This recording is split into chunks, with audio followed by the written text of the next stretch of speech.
Hey, how you doing there again, folks? Me again, of course, Brandon Wenzel, coming back at you, another offering off my sampler platter. Yes, so you folks have Platter V-Series videos I do for a while. I'll go over there, try out food and drink items. I eat stuff, I drink stuff, and folks, I'm going to talk about stuff. I'm going to let you know all that you need to know about hopefully delicious stuff. That time I'm doing this, folks, I'm not going to lie. I'm excited for this one. I'm excited. But we'll get to that. Folks, super simple format. I'm going to go over there, I'm going to try out food and or drink items for you. Whilst I'm doing that, I'm going to yammer on about it for a bit. Whilst I'm doing that, I'm inside the truck. Whilst I'm doing that, I'm wearing a super cool shirt. Folks, when I wear super cool shirts, I always like to highlight super cool shirt. So what super cool shirt am I wearing today? Boom! It's my Yu Yu Hakusho shirt. One of several that I have. Why do I have several? Because I love Yu Yu Hakusho. What is Yu Yu Hakusho, you might ask? It is a Japanese animation series, or animated series from the early 90s. It came out not too long after like your DBZs and your Sailor Moons. Was pretty damn popular at the time. You know, it's faded a little bit, but it still has a good fan base. I know I'm part of it. And I became aware of it back in like it's either late 90s or very early 2000s. They started playing it on Adult Swim, on Cartoon Network. I was instantly hooked. To this day, I don't know exactly what it was about it that just like made me gravitate to it so much. But I watched a couple episodes and was like, well, I'm watching this till the fucking end. But of course, at that point in time, things got really fucky with the whole, like, because it was on Adult Swim, and then it was on Toonami, but of course, when it was on Toonami, they had to kind of dial back some of the violence and stuff, because it was, you know, during the daytime. Then it went back to, what was it? Went over there, went back to Adult Swim for a while, but it was on, like, 3 a.m., and it got all fucky. But I still really like the series. I think it's fantastic.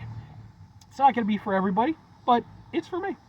Anyway, what am I trying for you folks? What are we doing here? Why am I excited for it? Well, not too long ago, I just got through reviewing, boom, this Wilkinson Zero Cola from Mitsuwa Marketplace, which is a Japanese marketplace that I like to stop off at every now and again. And I always like to review stuff when I'm there.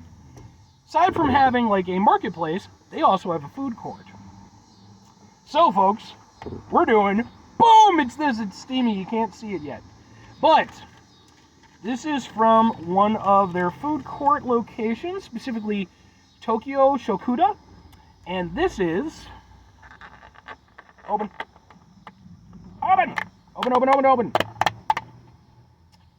This is their, boom, eel and egg bowl.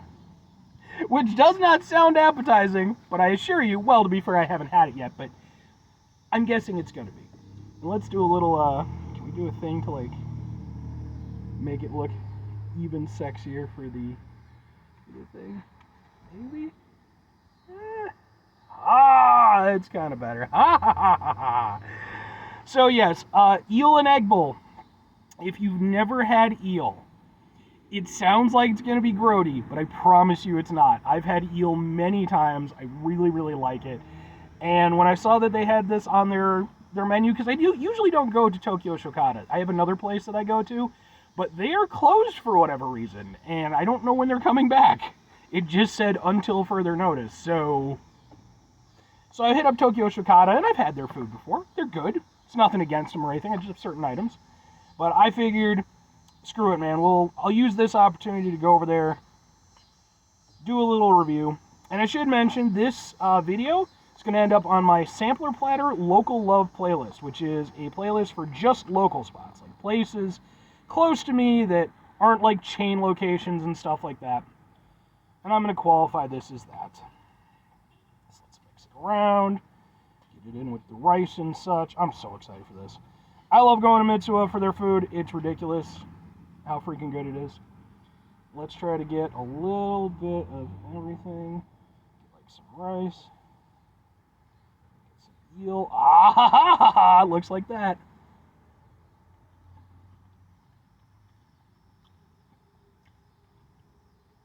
Yeah, it's really good. I knew it was going to be, but, you know, until you've had it. It's seriously fantastic.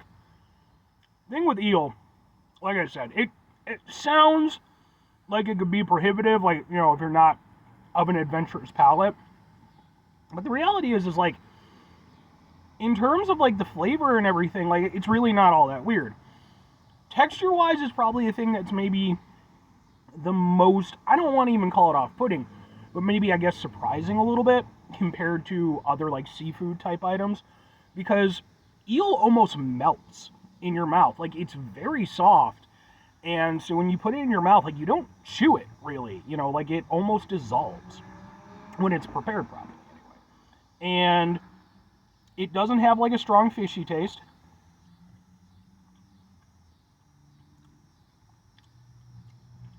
Like there's a tiny little fishy taste, but it's just very meaty. And it has this incredibly unique flavor that really, like, no matter how it's prepared, or at least however I've had it prepared, it always has that flavor. And I love it. It's like one of my favorite things to get when I go to like Japanese establishments. If they have it, I'm usually going to order it. It's fantastic. The rice is fantastic as well. It's nice. It's got that kind of sushi rice clumpiness. There's also some nice veg in here.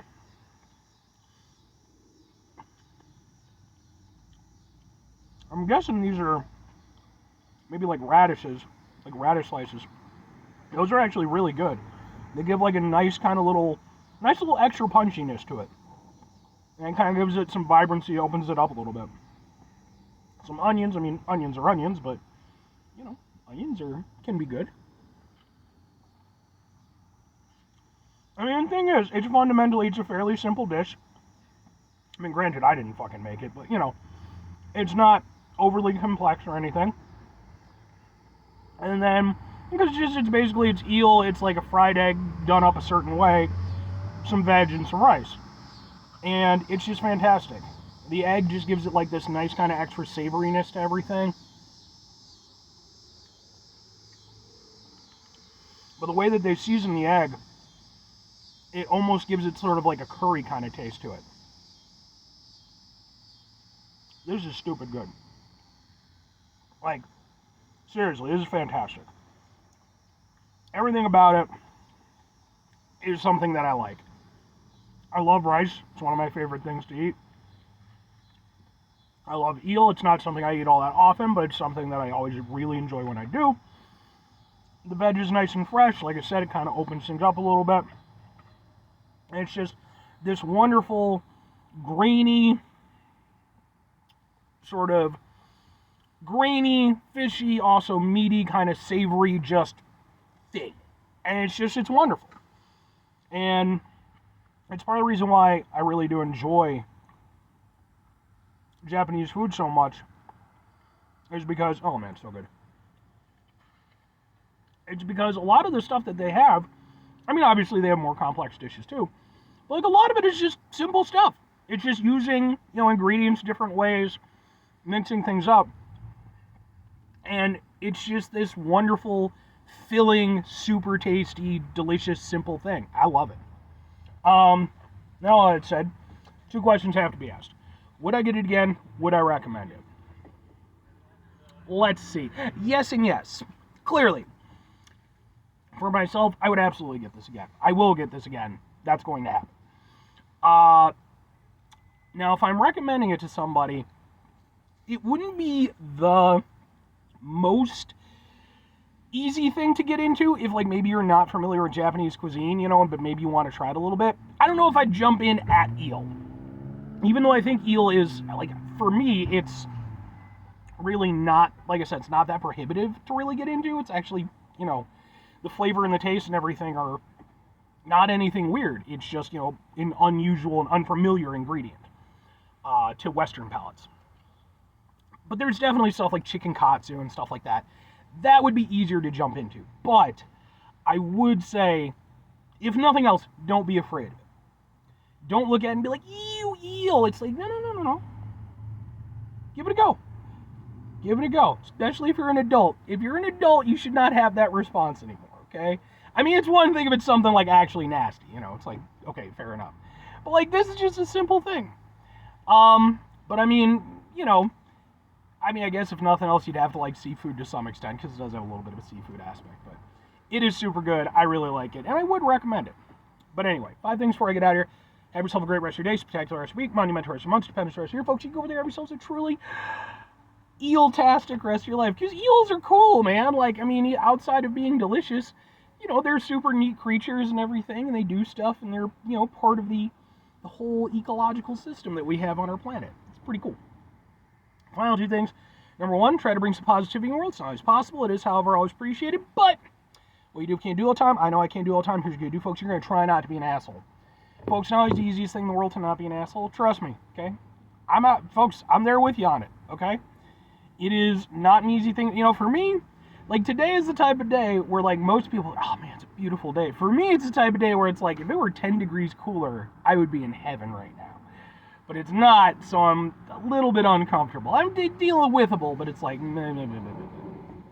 that puts me in a, you know, not a bad mood, but, you know, cramps my mood a little bit. But at the end of the day, you know, we're going to deal with things in our lives that are stressful, frustrating, etc. When we do, it's important. Take a step back, try to mitigate the level of assholishness in our lives, hopefully do better for ourselves and for those around us. Very final thing, folks, do the thing. Whatever the thing is for you, that's what I want you to go out and do. Folks, maybe you're going to go over there, maybe, you know what, maybe, folks, maybe you've been thinking about getting into some Japanese cuisine, you know, and you're like, I don't know, Brandon, I'm not sure. It's okay. You can hit up your good buddy Brandon, hit me up in the comments and be like, hey, what would you recommend? I was thinking about this. Do you think it's a good starting point? And I can go over there and give you my extremely limited level of advice. Because at the end of the day, I mean, I've had lots of Japanese food and stuff. I am by no means a fucking expert. I eat, like, probably less than a dozen dishes on an average basis. And I'm trying to expand that, mind you. It's just, I like these things so much, and it's so hard for me when I go to these places to not just be like, let me get that again. But, you know, I can always try to help out if you'd like, or at the very least maybe point you in a better direction than my own. But, you know, or conversely, you know what, there's definitely better YouTube channels you could hit up. Or, you know, just hit up, like, lists and stuff online. There's lots of things to help guide you in your food adventures. Or you can just be like me and you're just like, let me try a thing that I don't know what it is, and let me get 10 pounds of it, because I am all in, bitch. Okay, I'm like fucking Tywin Lannister from fucking Game of Thrones, man. Don't fucking half-ass stuff. I mean, I half-ass stuff all the time, but not when it comes to food.